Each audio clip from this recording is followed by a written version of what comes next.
Today I will tell you about Service Selection Board.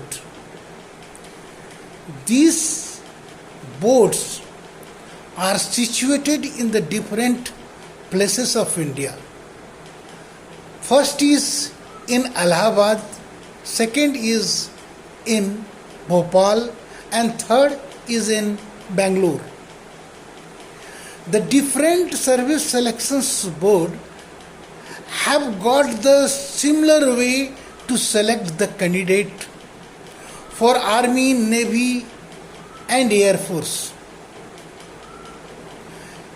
This service selection board have got each president's, deputy president's, panel of psychologists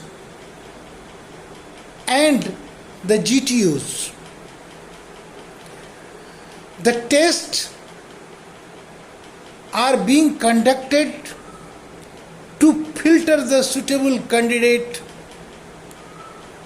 who can lead the institution like an army officers, naval officers and air force officers. For that, they have just given the different tests for the candidates.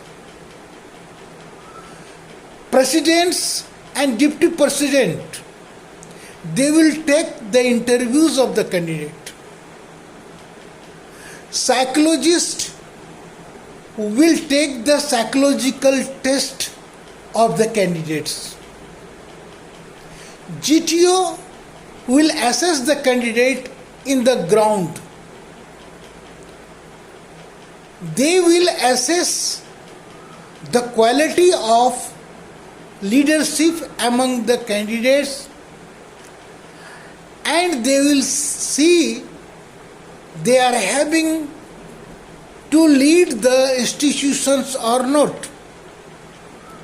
They watch the group activities and individual performance.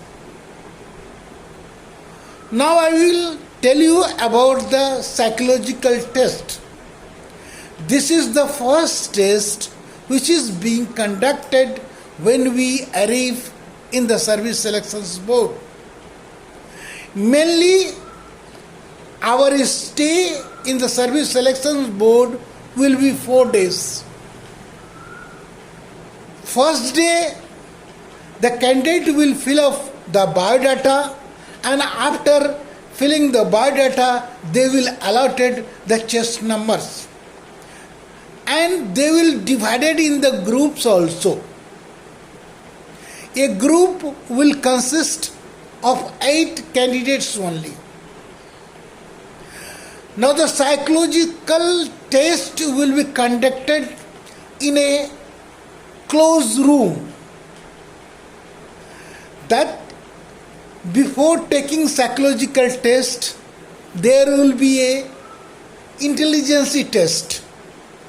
That intelligence test comes under psychologist. It is an assessment of the intelligence of the candidates. So there are 2 types of intelligence tests. First is verbal and second is non-verbal. In verbal test, there will be literature, objective type of literature, and it will consist 60 questions. And within 30 minutes, you will have to complete it. The question paper and answer sheet will be combined. There will be a column in which you will have to